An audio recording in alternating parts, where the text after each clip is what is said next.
Bonjour mon ange. Bonjour David. Waouh. Je suis vraiment heureux d'être avec toi ici dans ce lieu que moi j'appelle le sanctuaire. Tu vas nous raconter un peu l'histoire de cette maison qui est la tienne et que la banque essaye de te voler depuis un certain nombre d'années. D'habitude les interviews c'est toi qui les fais. Là ce sera un peu particulier parce qu'on sort du tribunal, on est plein d'émotions. On était tous les deux avec François, avec ton mari, avec ton fils. Et donc on sort du tribunal, on a averti un petit peu tout le monde de ce qui s'est passé. Et là maintenant nous allons informer ton audience. Donc les rôles s'inversent, c'est moi qui commence à t'interviewer et puis après tu m'intervieweras. C'est un exercice que je fais pour la première fois. Pardonnez-moi si je bafoue un petit peu. Donc Coco, ce lieu et ce sanctuaire, c'est ta maison. Quand est-ce que tu l'as acheté? Alors on l'a acheté en 2010, mais en fait c'était fou parce que l'idée de cette maison elle est venue beaucoup plus tôt, que ça devait être un lieu depuis lequel on va transporter des belles nouvelles dans le monde. Mon but était justement de créer une plateforme de bonnes nouvelles et alimenter tous les grands journaux. J'avais toujours 6000 en tête qui pourraient vraiment mettre sur une page tous les jours que des belles histoires. Donc en fait, son envol, ça a pris à ce moment-là. Et après, j'avais totalement oublié cette histoire. Vraiment, à un moment donné, donc à ce moment-là, quand c'est arrivé, je l'ai créé sur tous les toits. Et après, à un moment donné, je l'ai oublié cette histoire. Et du coup, à travers mon cheval Honesty, à travers mon amie Patricia, à travers mon amie Céline, qui à travers les chevaux est arrivée là, elle avait cette maison en vente. Et là, c'était fou parce que c'était évident. Et du coup, toutes les idées sont arrivées de nouveau. Ce qu'on voulait faire, répandre les belles nouvelles dans le monde. Cette maison, avant que tu l'achètes, c'était quoi? Alors justement, c'était fou parce que c'était une maison de personnes âgées pendant 35 ans environ. Et quand on est venu, elle était vraiment extrêmement lourde. Et je suis venue avec beaucoup de gens la voir. Et à chaque fois, je suis sortie de là et même je pleurais parce que c'était tellement lourd. Et j'avais peur parce qu'il y a des lignes haute tension qui passent pas loin et j'avais peur en fait que c'est ces lignes haute tension qui font cet effet. Et je sortais et je pleurais et j'étais pas sûre. Et j'ai toujours demandé des signes et les signes sont toujours arrivés que je devais avoir cette maison devrait venir chez nous. Et voilà. Et puis après, quand on l'a acheté, vraiment par des miracles, parce qu'en 2008, on a eu une magnifique année au niveau aussi par rapport à Seven Sky, l'édition, et on a pu l'acheter. Alors tu parles de Seven Sky, donc Seven Sky, raconte-nous ce que c'est brièvement pour que les gens comprennent. Seven Sky, en fait, pendant 25 ans, j'ai fait ce magazine Seven Sky, qui était le magazine de snow, skate, surf, écologie et conscience, où j'interviewais des gens inspirants. J'allais à la rencontre de sociétés très inspirantes, déjà vraiment beaucoup dans la conscience, et bien sûr plein d'organisations qui sont en train d'amener en fait cette bonté dans le monde. Donc ça, c'était vraiment Seven Sky avant.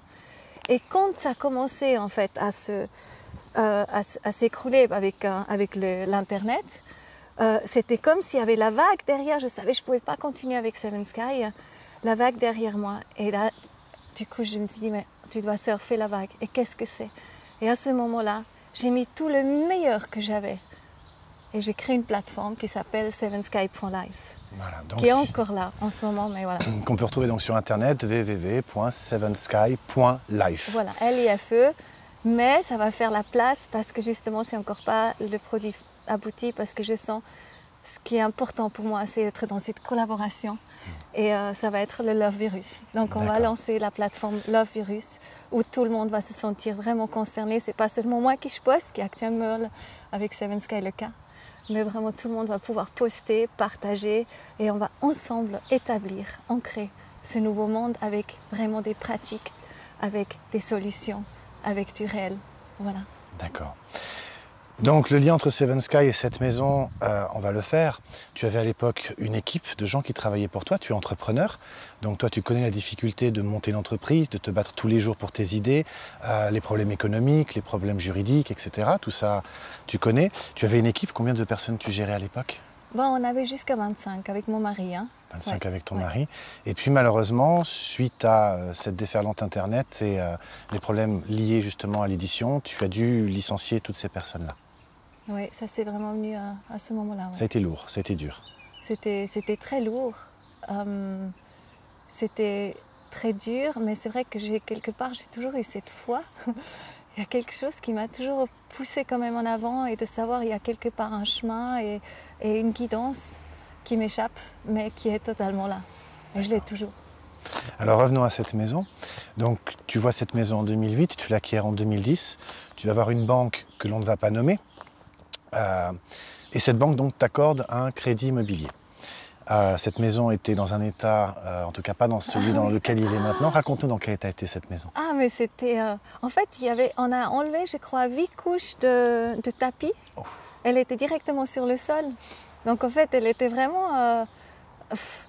ils n'ont jamais fait de rénovation. Ils ont juste rajouté. Il n'y avait pas de ciment, c'était le plancher direct en haut.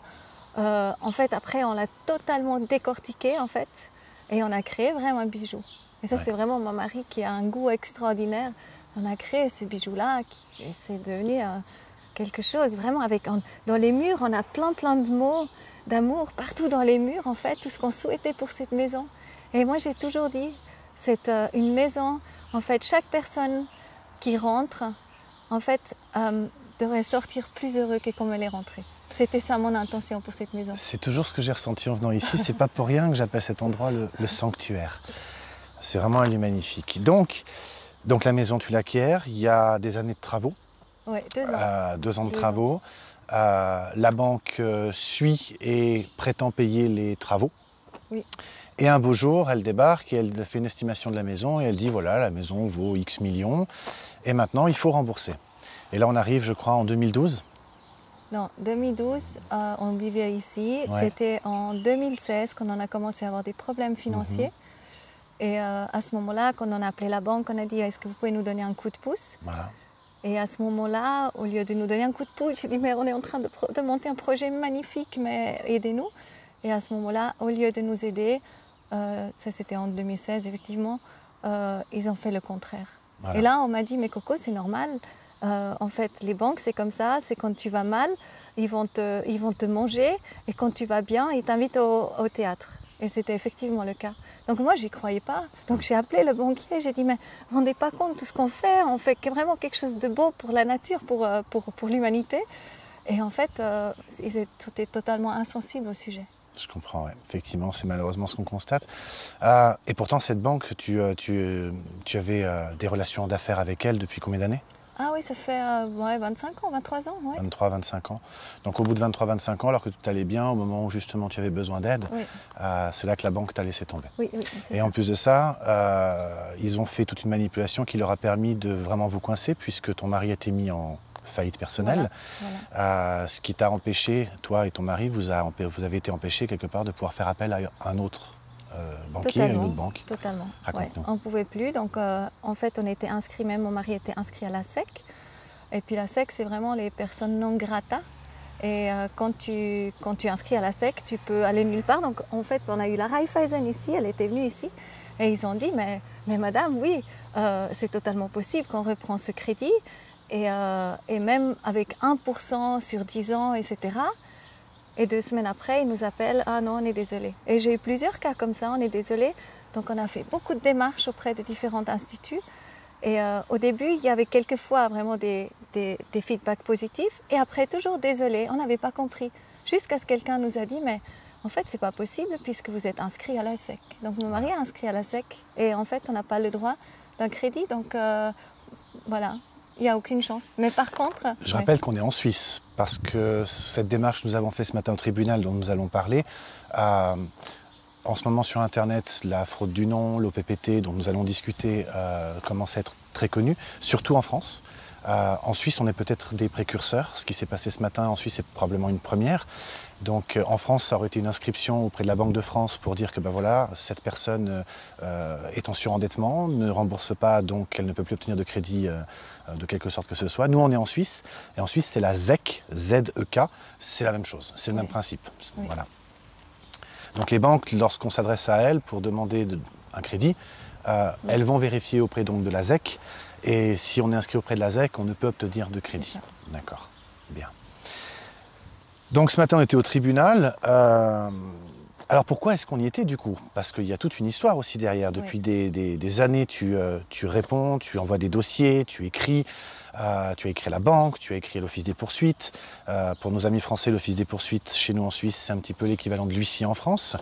Ça fait des années que tu te bats justement contre tout ce système. Raconte-nous un petit peu. Pour moi, en fait, c'était quelque chose d'incroyable de me rendre compte de ce système parce que de un jour à l'autre, quand on a fait une opposition totale, justement qu'on devait donner la maison, on a fait opposition totale. Et 2 semaines après, on a reçu un courrier où en fait la maison, au lieu qu'il voulait je peux dire le montant ou pas? Ça t'appartient? Oui. Alors, au lieu que rembourser 3 millions, du coup, il exigeait, il voulait qu'on rembourse 4 millions. Et là, j'ai vraiment pas compris. Et c'est vrai que comme je suis tellement bien entourée avec des gens extraordinaires, j'ai du coup appelé d'abord Caspar et puis je lui ai expliqué tout ça. Et là, il a commencé à m'expliquer un petit peu ce que c'est le système. Et je n'étais pas au courant avant. Et c'est devenu quelque chose, mais très très passionnant parce que du coup, beaucoup de choses faisaient sens. Ce qu'avant, je ne comprenais pas pourquoi c'était comme ça. Pourquoi on bloque? Je ne comprenais pas, mais on crée quelque chose de magnifique, mais pourquoi on bloque? Ce n'est pas logique d'après moi, tu vois, avec les lunettes roses et tout ça. Et j'ai compris le système. Et que de quelque part, en fait, on veut maintenir les gens dans un état, sans joie, quelque part. On veut leur prendre ce qu'ils ont. Et on n'est pas là en train de leur donner, justement, à leur fournir ce qu'ils ont besoin pour être dans leur plein de potentiel, dans leurs ressources et de créer des choses extraordinaires. Et je me rends compte qu'on n'est pas plus que 90% de toute façon. Des humains, on est plutôt comme ça, au lieu d'être dans ce potentiel énergétique, mais grandiose, qui en est vraiment. Si je voulais un petit peu traduire ce que tu dis pour ceux qui nous écoutent et qui sont un peu plus terre à terre, toi tu es très éveillé, c'est pas pour rien que je t'appelle mon ange. Tu dirais quelque part que finalement beaucoup de gens souhaitent faire des choses, veulent faire des choses et ils ont le cœur à faire les choses. Cependant, souvent on est bloqué par des textes, des lois, des règles, des fictions. Les règles du jeu en fait, les règles du jeu que l'on n'apprend pas à l'école, que l'on n'apprend pas sauf quand on y est confronté et encore très souvent on ne les apprend pas soi-même puisqu'on fait appel à des gens dits de confiance que sont par exemple les avocats et donc même là on n'apprend pas les choses ou alors on se plonge là-dedans et c'est ce que tu as fait et là tu as découvert un monde que je te laisse qualifier, que je te laisse décrire. Ouais, pour moi c'était fou parce que je me suis rendu compte que justement, l'argent était créé du néant, donc voilà. Et donc, Alors, arrête-toi là-dessus. Il est créé du néant, c'est-à-dire, il vient d'où, c'est fait comment? Explique-nous l'argent. Donc maintenant, je sais que voilà, donc il y a le métal, après il y a les billets, et il y a la Banque nationale suisse qui a le droit en fait de créer l'argent. Ouais. Et tout le reste, en fait, c'est même pas dans la loi. Donc en fait, les banques privées créent de l'argent comme ça, tapent des numéros dans l'ordinateur et créent de l'argent. Donc, Est-ce que tu serais en train de nous dire que les banques commerciales, elles font un petit peu comme les magasins quand ils nous donnent des points sur nos cartes, les points Coop, les points Migros, ou pour la France, les points, comment dirais-je, Leclerc, Intermarché. Ouais. Les points, c'est des points. C'est les banques, elles font comme les magasins, elles créent des points. Oui, pour moi, ils créent des sous du néant. Voilà, du néant, de nulle part. De nulle part. Ça vient de nulle part. Ouais. Alors c'est passionnant de se rendre compte de ça. Et du coup, tu dis maintenant du pipe.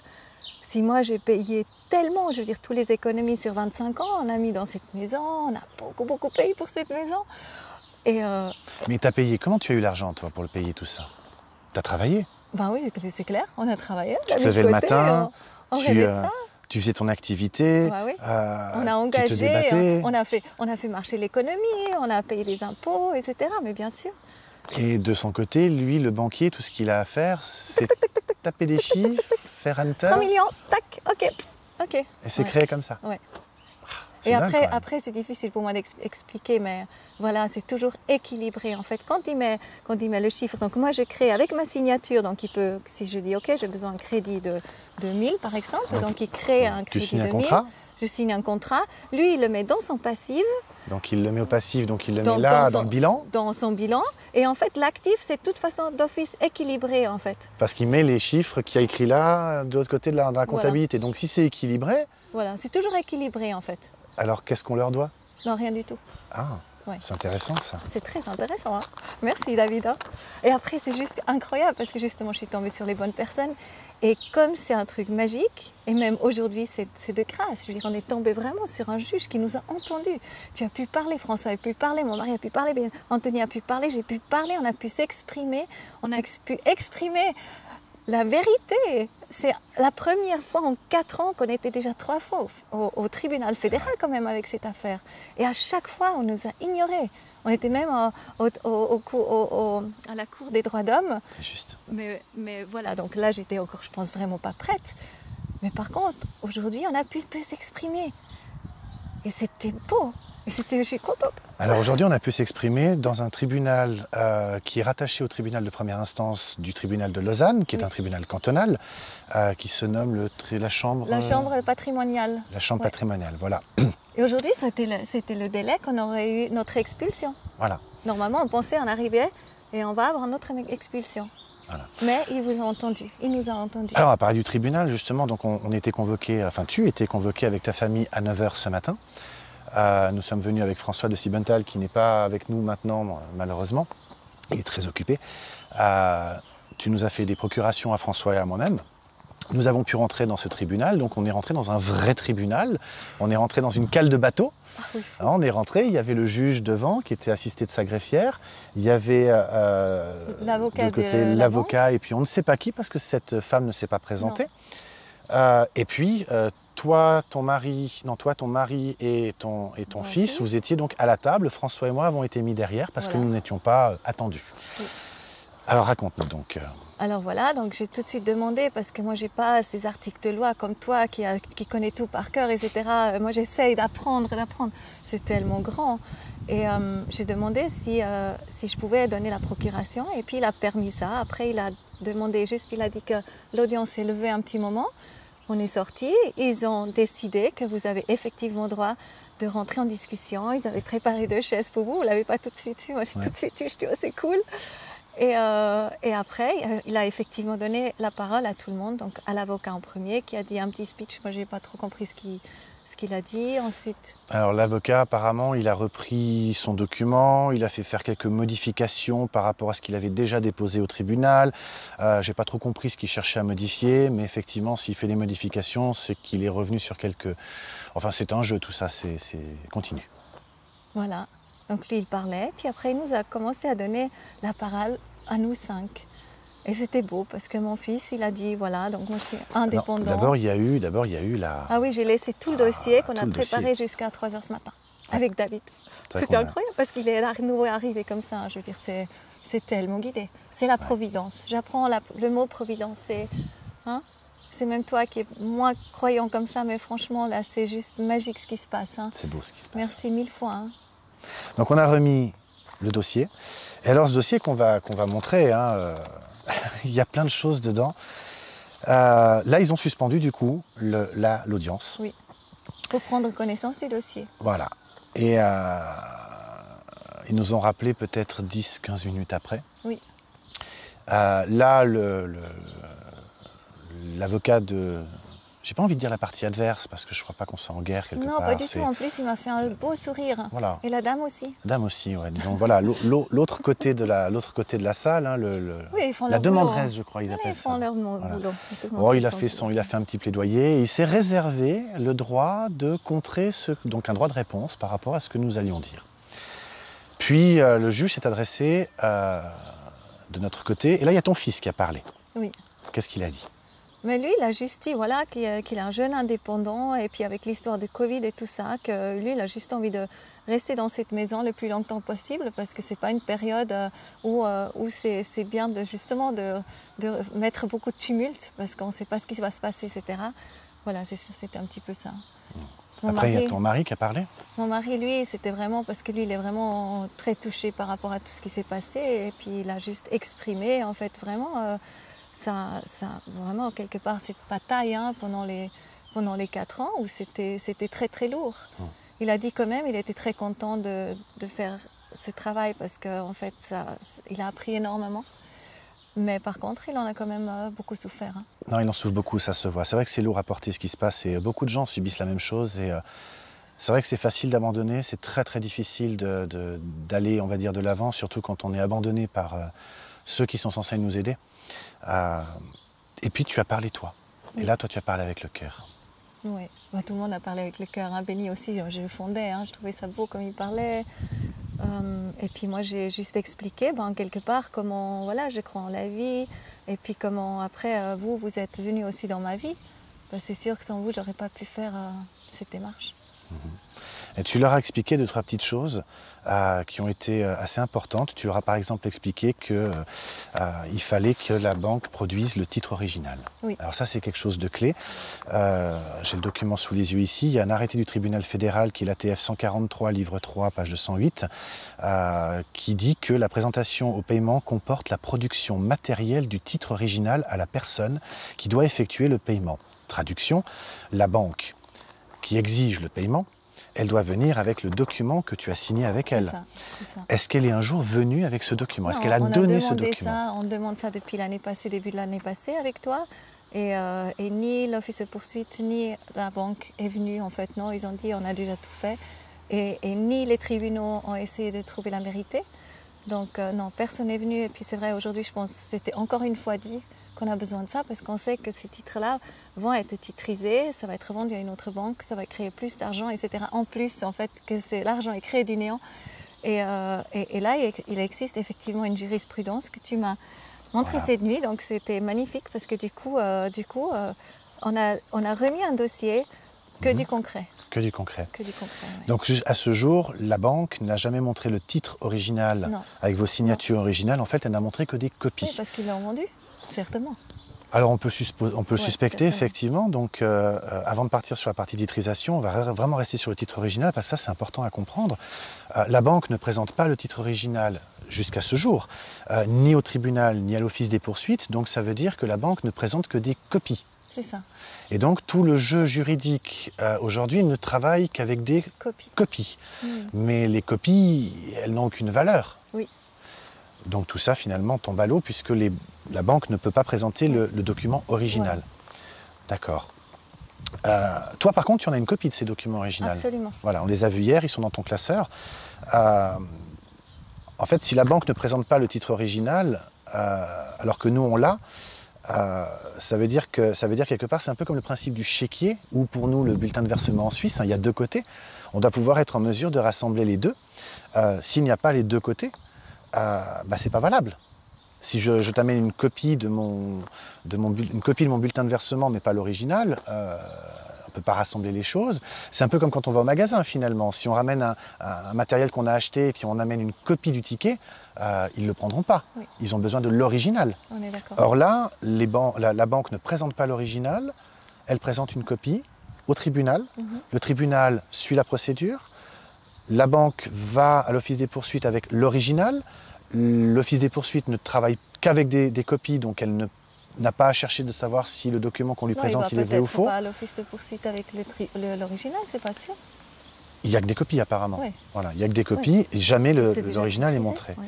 Pourtant, voilà, il y a l'ATF 143, volume 3, 200. Donc ATF 143, 3, 208, qui le dit clairement, la présentation au paiement comporte la production matérielle du titre original à la personne qui doit effectuer le paiement. C'est un arrêté du tribunal fédéral.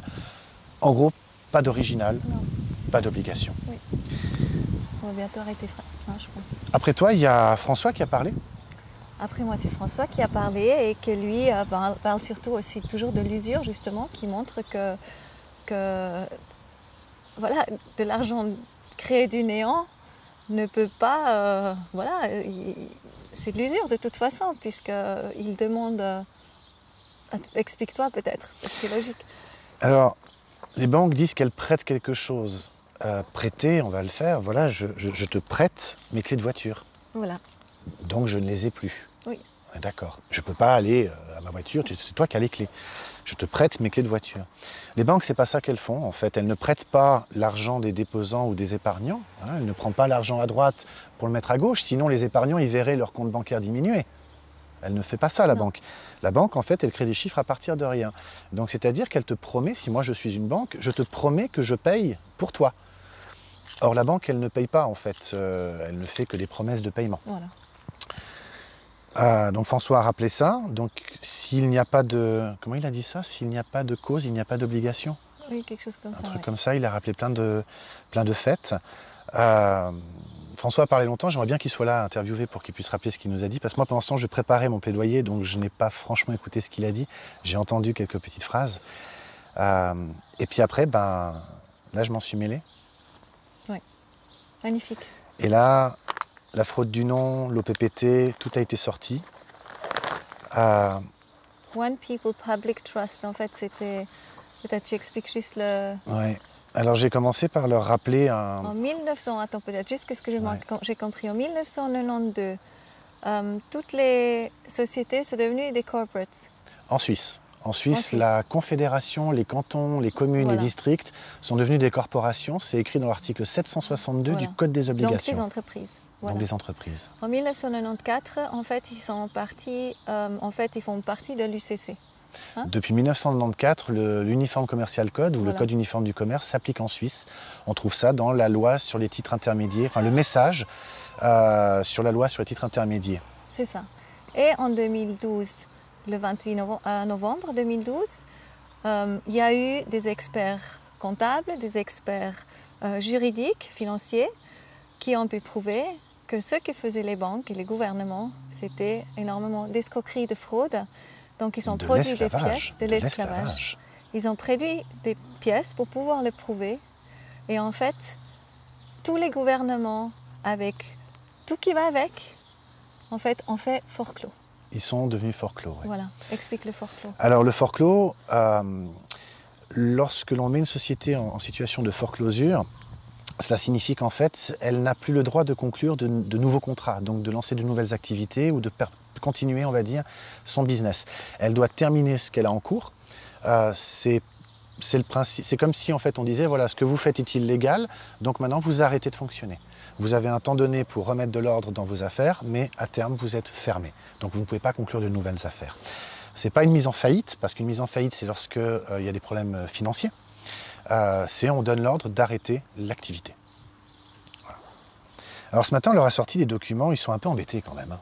Et entre autres, on leur a sorti ça aussi. Alors on leur a sorti ça. Donc ça c'est la Constitution fédérale suisse. On leur a rappelé une chose de base, on leur a rappelé que l'article 5.1, c'est un droit, c'est le droit, c'est la base et la limite de l'activité de l'État. Donc ça veut dire que le droit, il s'adresse à l'État et c'est le début et la fin de droit de son activité. Alors que toi et moi, nous sommes des êtres humains.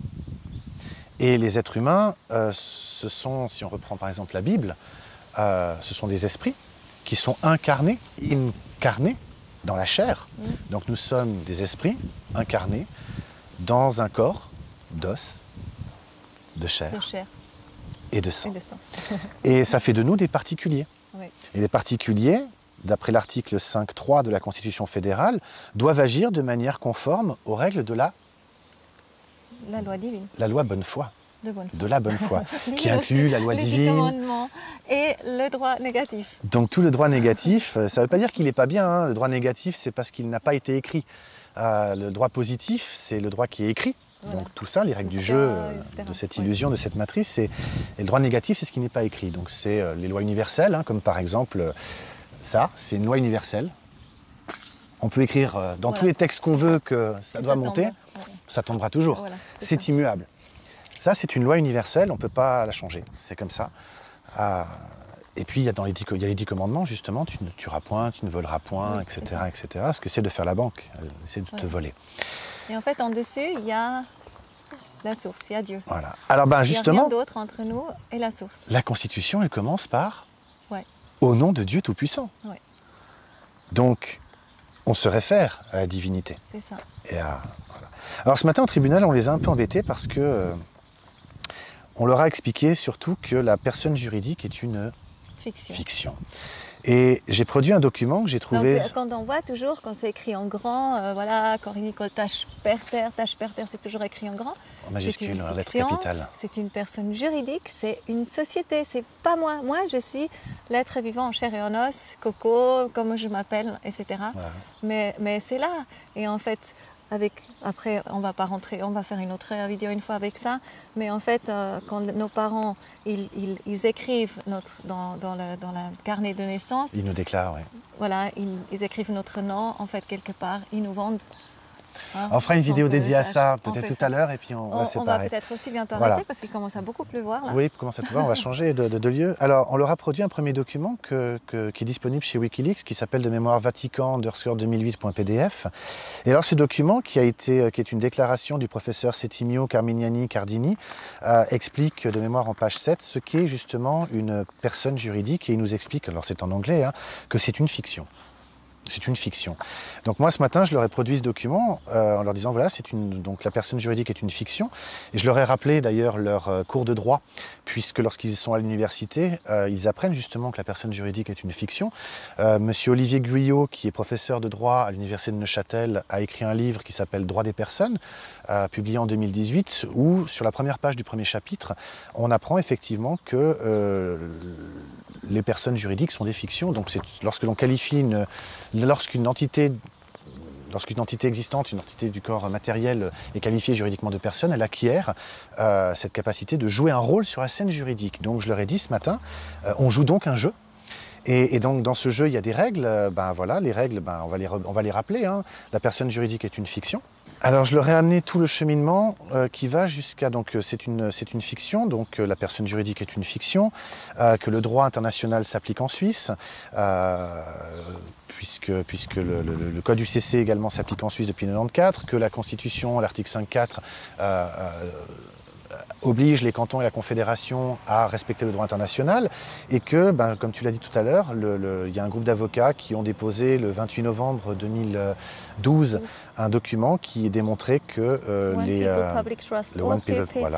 qui ont démontré justement que tout le système dans lequel nous fonctionnons aujourd'hui, avec les États, les gouvernements, le système monétaire, est un système d'esclavage et que tout ça a été forclos. Donc on leur a produit le document 2012 127 914 de mémoire. C'est là où c'est marqué justement tous les numéros des sociétés, Confédération Suisse, etc. Voilà, donc on leur a montré justement, on leur a produit les pièces comme quoi tous ces organismes que sont l'Office des poursuites, les cantons, la Confédération, le tribunal dans lequel nous étions, la banque en question, sont enregistrés au registre du commerce international, sont des corporations et que ces corporations sont forcloses. Tout ce qui est lié de près ou de loin à la Banque des règlements internationaux, la Bank for International Settlements, décrit dans le 82e rapport annuel qui est ici. On leur a produit la pièce de tout ce qui est associé à ça. On y trouve d'ailleurs la Swiss National Bank, donc la Banque nationale suisse. On leur a produit la déclaration de fait de l'OPPT. On leur a fourni le document qui explique justement toutes les raisons pour lesquelles les banques et les gouvernements sont forclos. Donc ils n'ont plus qu'à lire. On leur a fourni tous les documents, les déclarations de faits et compagnie qui ont été déposés à l'UCC. On leur a tout mis, on leur a tout donné, on leur a rappelé tout ça. Et la partie adverse, l'avocat qui prenait plein de notes et qui s'était réservé un droit de réponse, finalement, à la fin, n'a pas parlé. Il n'a pas parlé, mais surtout ce qui était beau, parce que quand David il a dit ici c'est vraiment un sanctuaire et puis j'ai aussi invité le juge et l'avocat justement. J'ai dit mais venez voir, c'est vraiment un lieu de rencontre, venez voir, on vous invite volontiers à boire un thé ou autre chose. Et là ce qui m'a fait beaucoup de bien c'est que en fait lui, tout le monde m'a vraiment souri, mais avec un grand sourire et ça m'a fait du bien parce que il y avait tellement de cœur aussi. Donc aujourd'hui, j'avais l'impression pour la première fois qu'on était entendu, qu'on a écouté une autre vérité, puisque jusqu'à maintenant, on était toujours ignorés. Et surtout, c'était vraiment reçu. Donc on va voir la suite. Moi, je suis juste plein de gratitude et de reconnaissance aussi. Merci David, à toi, à François, à Caspar, pour tous ceux qui ont aidé. Et tous ceux de nos groupes aussi qui nous ont soutenus aujourd'hui. Qui nous ont envoyé leur lumière, C'est juste magnifique, c'est tellement touchant de voir tout cet amour qu'on a reçu parce que c'est une histoire qui nous concerne tous, c'est pas seulement cette maison, mais cette maison déjà c'est vraiment un lieu de rencontre. C'est vraiment... Si on lit le guide de l'être souverain, on s'aperçoit qu'il y a plein de questions à poser au juge pour le mettre dans l'embarras. On a aperçu très vite que le juge était à l'écoute de ton dossier. Oui.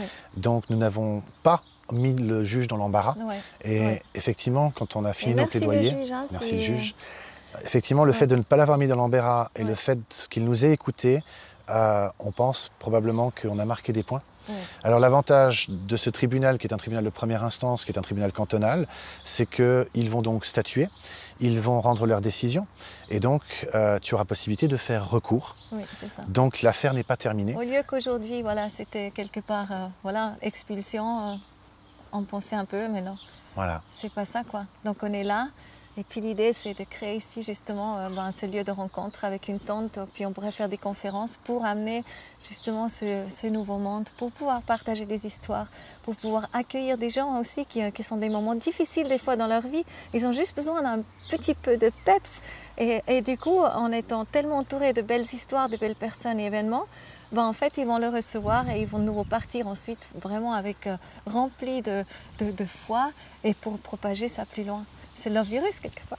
C'est le Love Virus. Merci Coco. Merci David. Merci, merci. Merci à tous.